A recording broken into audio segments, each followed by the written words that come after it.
ปีหนึ่งได้จักเป่าได้อัน10 เป่าช่องเจ้าอ๋อเออแต่ก็ใครก็เฮ็ดไฮเนาะไฮบางอันบางร่างก็บ่ได้ไล่ก็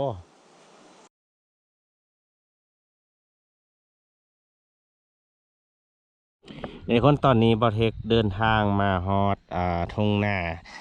อยู่ที่บ้านซ้ำมาขีใสนะเมืองสถานแข้งสัญญาบุรีแล้วทุกคนเนาะตอนนี้บรรยากาศก็คือเขี้ยวไล่ทุกคนเพราะว่าฝนตกลงแล้วคือว่าย้าขึ้นเนาะก็จะมีสนามหรือว่าเที่ยงหน้าเขาจะเอาอยู่ติดกันนี้เป็นจำนวนหลายหลังคาเนาะทุกคนก็อาจจะเป็นแบบเจ้าของให้เจ้าของเราแหละเนาะบรรยากาศจะเป็นอะไรบอเทคพาทุกคนลงไปเลาะเบิ้งนะทุกคนเนาะไปเลาะเบิ้งสนามเขาจะไปเลาะเบิ้งห้องให้ห้องหน้าเขาจะเนาะทุกคนว่าเขาจะมาบ่เนาะเดี๋ยวบอเทคพาทุกคนลงไปเลยนะ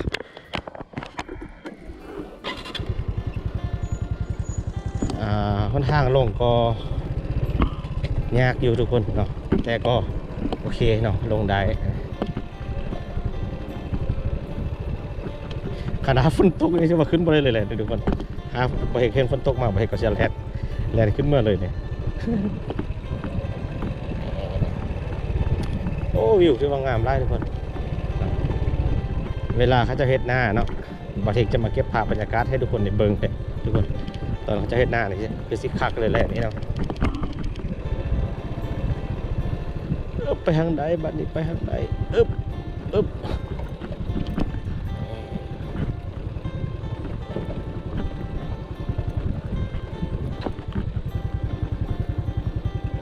ก็จะมีทางได้นะทุกคนฮอตแล้ว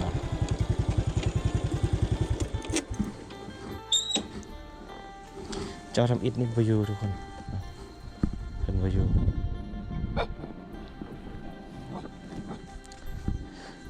่มีแต่ผู้เฝ้าเงินเฝ้าเที่ยงเนาะ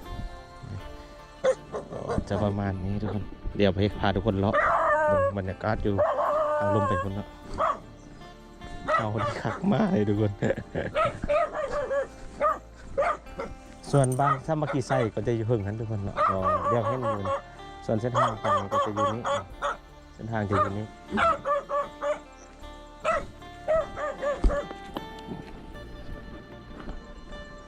ช่วงนี้เพิ่นท่วมพาย้าอยู่ทุกคนอยู่เพิ่งกับพาย้าเพิ่นขายย้าอยู่เพิ่นอาจจะปลูกเดือยก่อนเนาะเพราะว่าย้ามันไล่อยู่ก่อนมันเป็นตังราคานะดินนี่คือจะโลมดีทุกคนเนาะภูเขานี่อาจจะงามดีเป็นนาขั้นใดทุกคนเนาะมันจะเป็นชั้นลงมาติดลุ่มลงไปเรื่อยๆจำคนเลยฟ้าคุณก็จะเป็นนาขั้นใดเส้นเดียวกันนะ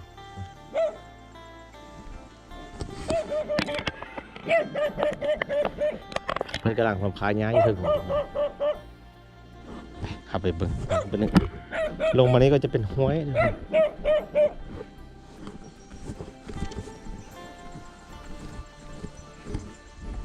ทงนาก็ไม่ได้อยู่ไกลจากบ้านนะทุกคนเลี้ยวเห็นบ้านอยู่เฮิงนี่นะ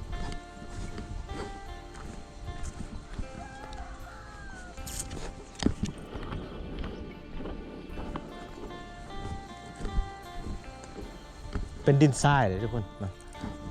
ดินทรายก็อาจจะโลมดีเนาะอยู่รุมนี้จะมีห้วยทุกคนเป็นห้วยน้ำเป็นน้ำเอี้ยงก็บางทีก็ลืมสิก่อน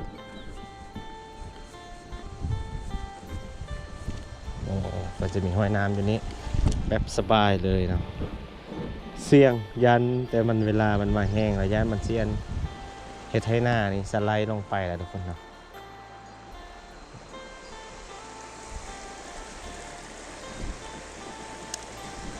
เพิ่นพร้อมพาย้านะเพิ่นเกี่ยมสิเฮ็ดหน้าเลยได้นี่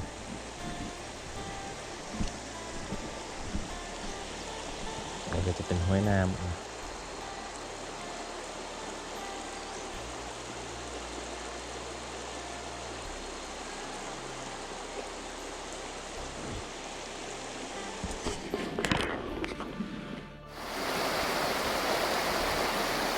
ลองจุ่มมึงดู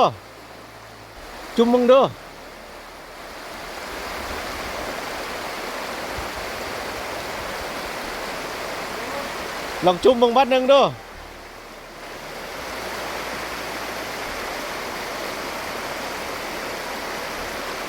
จุ่มแม่ลองจุ่มมึงรถนะ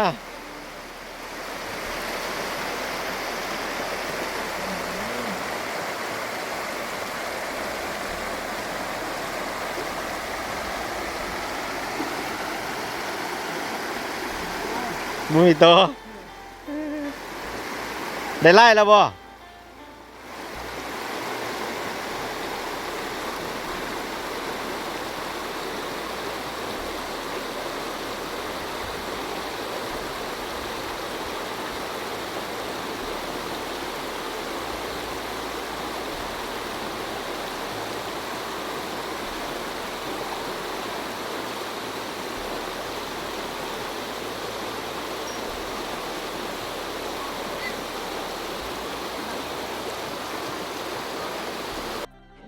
เดี๋ยวคนแล้วเราก็ย่างมาบริเวณแคมป์ห้วยแล้วเนาะเราตอนนี้เราจะข้ามไปเบิงสนามลั่งอยู่ฝากน้ำนี่นะทุกคนเพราะว่ามีเจ้าของคนอยู่เนาะเราสิไปทักทายเพิ่นนะทุกคนไปเอาข้าม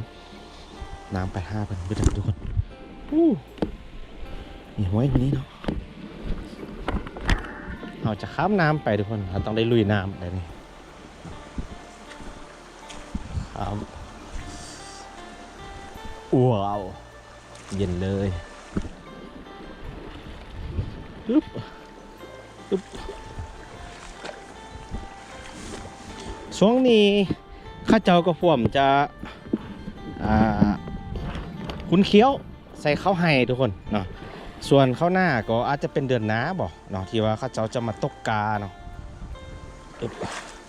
ตกกาแล้วก็เริ่มไถ่ไปเนาะคือบอเทคพานมาเมื่อกี้นี้ก็มีเจ้าหนึ่งที่ว่ากำลังไถ่อยู่เดี๋ยวจักหน่อยบอเทคไปเก็บภาพบรรยากาศข้าเจ้าไถ่นาให้เบิ่งทุกคนเนาะให้นาอยู่ดอยเนาะ นี่เขาก็จะขึ้นมาก็จะมีเฮี้ยงหน้าอยู่ในเฮี้ยงหนึ่งทุกคนเนาะข้าเจ้าอยู่เนาะนี่ข้าเจ้าอยู่สบายดี มาเห็นยังอยู่เฮี้ยงหน้านี้ซ้อนบ่มาซ้อนทุกคนมาซ้อนใครฮูบ โอ้มีน้องป้าอีกมีป้าเด้ทุกคนมีจำนวนหนึ่งเนาะโอ้เพิ่นว่าปล่อยปลานินปล่อยติโอ้มีป้าเด้ทุกคนมาผู้เดียวมาแต่ดอยก้าว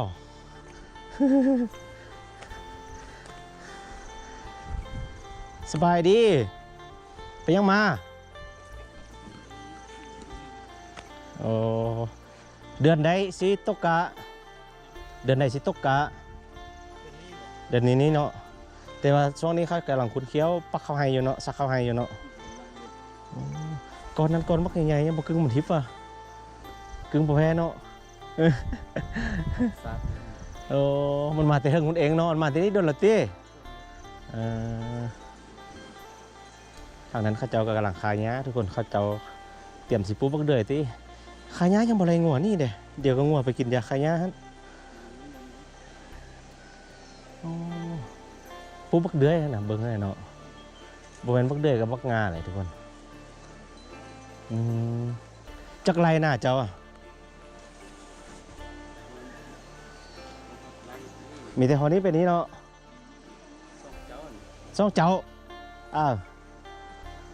พี่น้องกันนี่แหละที่ปีหนึ่งได้จักเป่าอ๋อแต่ก็ใครก็เฮ็ดไฮเนาะไฮบางอันบางร่างก็บ่ได้ไล่ก็ทุกคนสบายดีคักเนาะอยู่แคมป์ห้วยเลยอยู่ลุมนี่ก็จะเป็นห้วยนะคักแท้น้ำนี่มาแต่ฟ้าคุณบ่น้ำนี่น่ะเอาเลยเขายังบอกอยู่พี่สนะเฮ้ยทุกคนเพิ่นเอาน้ำมาแต่ฟากนั่นเพิ่นเอาเพิ่นต่อสายยางใหญ่ๆมาเลยเอามาแต่ฟากนั้นหมดเลยมันบอกโอ้ห้อยหึงมันจี้ห้อยตัวใดห้อยตัวนี้เนี่ยดึงแต่มาแต่พุ่นเนาะลองมาพุ่นนอนมายายพุ่นแดแล้วก็มายายพี่แดเนาะแบ่งกันไปทุกคน เวลาน้ำมาไล่ๆบ่ย่านเนอะ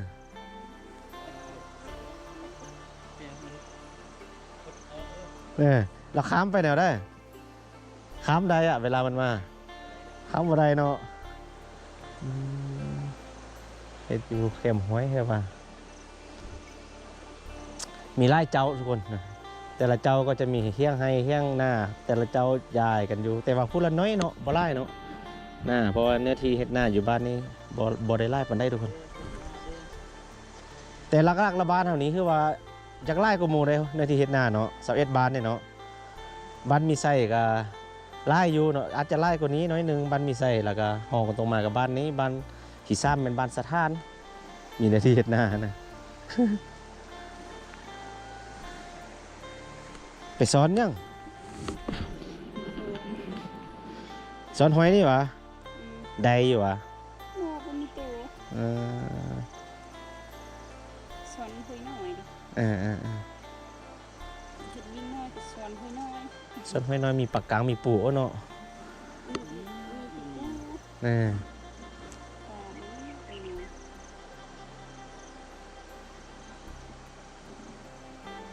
ซ่องครอบครัวอยู่นำกันนี้เลยวะเฮ็ดหน้านี้นะ อืม สนำนำกันนี้เลยเนาะอืม เลยค่อย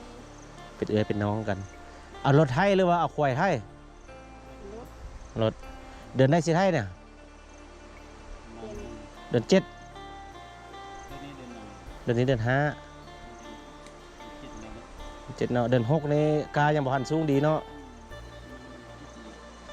บ่ทุกคนบัดเขาเจะเฮ็ดนาดำนาไถนานี้บ่เฮ็ดจะมาเลาะเบิ่งเขาเจ้าไถนาดำนาอีกเนาะทุกคน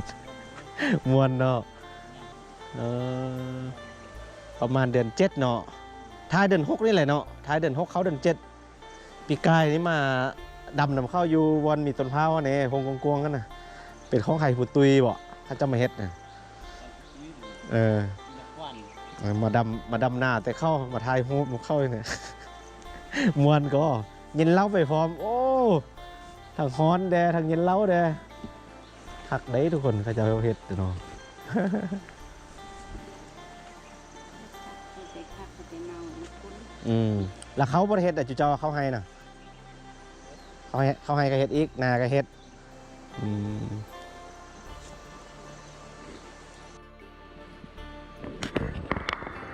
โอเคทุกคนเฮาสิเดินทางไปที่สนามล่างต่อไปพุ่นเนาะออกไปทางนี้ได้แม่นบ่อ๋อโอเคอยู่สนามล่างนี้ก็คือมีซ่องเจ้าทุกคนก็คือเอื้อยเพิ่นแล้วก็คนนี้เฮ็ดหน้านำกันอยู่นี่เนาะตะคักทุกคนเนาะมันมีห้วยไล่พานอยู่นี้เย็นสบายนี่มีต้นไม้มีหอมไม้อยู่นี่ให้พร้อมเนาะถือว่าคักน้ำไล่พานเย็นสบายเนาะเดี๋ยวพระเอกจะพาทุกคนย่างไปที่สนามล่างต่อไปคนอีกตึมนะทุกคนไปสันเฮาเดินทางไปนะไปทางได้ทางเฮืองวุ้นบ่พวกหน้าไปนี่เนาะขอบใจนี่เพิ่นกำลังกะเกี่ยมทุกคนเนาะเพิ่นมาอนามัยน้ำห้องคันนอกคันนาเนาะเพิ่นกะเกี่ยมเพิ่นว่ากลางเดือนนี้แหละเดือน6นี่แหละทุกคนเพิ่นจะเริ่มใส่กาเนาะเริ่มตกกาแหละเนาะเขาเจ้าเฮ็ดปักกาอยู่พี่ก็จะบ่คืออยู่บ้านเฮาได้ทุกคนเพิ่นจะซักเอาเนาะซักกานะซักคือกับซักข้าวไห้นี่แหละแล้วก็ฮอตมันใหญ่แล้วเพิ่นก็จะมาท่อนแล้วก็ไปดำนานี่แหละเนาะนี่ส่วนใหญ่ประชาชนก็คือดังบ่เทกว่าเท่าไหร่เนาะช่วงนี้เขาเจ้ากำลังคุ้นเคี้ยวใส่ข้าวไห้ทุกคนเนาะหลังจากใส่ข้าวไห้แล้วเพิ่นก็จะมาลงนานี่แหละเนาะ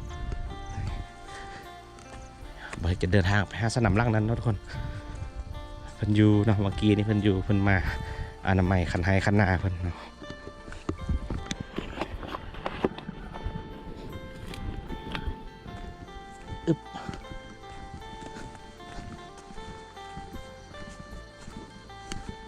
โอ้มีน้องสระอยู่ในอีกตึมแล้วทุกคนโอ้มีนกเลยเพิ่นจะเฮ็ดน้องสระน้อยๆนะทุกคนน้องสระน้อยแต่มันมีป่าได้เมื่อกี้นี่ไปเบิ่งป่าเขาจะมีนะอันนี้ก็จะเป็นส่วนผัก สำหรับน้อยๆนึงเนาะนี่หน้าส่วนใหญ่แล้วก็จะเป็นหน้าขั้นได้แหละทุกคนเป็นกลเอานะนี่บ่มีรถมาดุดมาไทยเนาะเขาจะเอากลเอา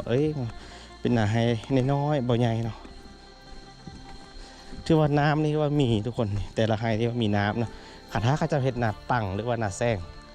ก็อาจจะได้นี่เพราะว่าน้ำมีทุกไฮเลยเนาะ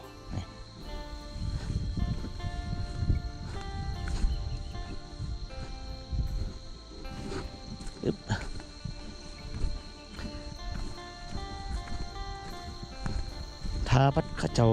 ดำหนาทุกคนบ่เห็นจะมาอีกเนาะ เพราะว่าวิวมันงามดีได้ทุกคนเนาะต่างจากบ้านเฮานะเขาจะเห็นหน้าอยู่ที่มือนึงแล้วปึ๊บสินะคนมาบักหลายๆมาช่วยกันเนาะเฮ้ยมาปีกายนี่บักม่วนๆเนาะเวลาดำหน้านี่เย็นเล้าไปหอมได้ทุกคน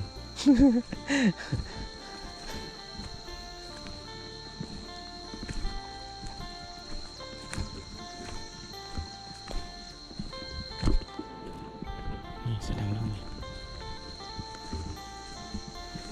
มีคนอยู่บ่น่าจะมีเครียดได้ทุกคนเนาะกลางหน้าเลยเนาะไปเครียดเนี่ยเมื่อคืนนี่คักเลยเนี่ยจะเป็นหน้าขั้นได้นะลงมาทุกคนเป็นขั้นลงมาอันนี้เขาเจ้ากำลังเห็ดไม้บ่เนี่ยยำเลยทุกคนว่าบนแมนรถดุดได้นี่เขาจะกลเองเนาะกลโดยจกโดยเสี้ยมเนาะ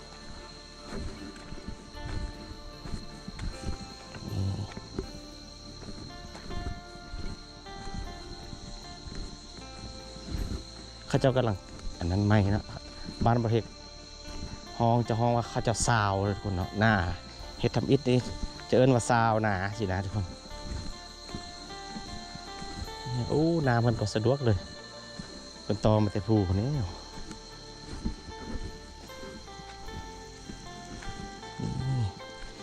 ตรงมาจากภูลงมานี่จกๆเลย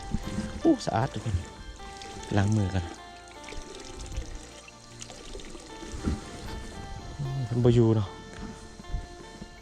ป่านเหือล่างนึงเลยทุกคนมีครบเนาะเขาเป็ดเขาไก่เราเขาแล้วก็มีนา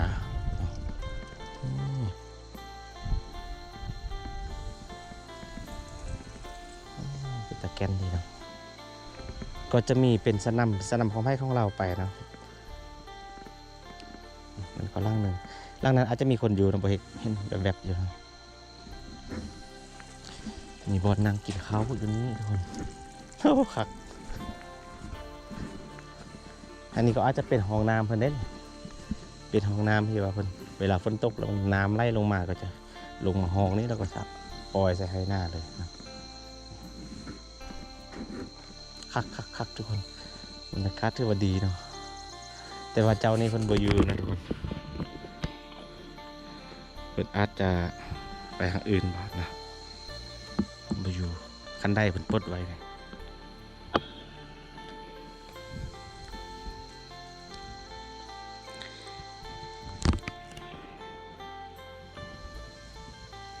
เดี๋ยวประเทศจะย่างไปสนามร่างนั้นต่อทุกคนเพราะว่าร่างนี้พวกมีคนอยู่เนาะไปเอาย่างไป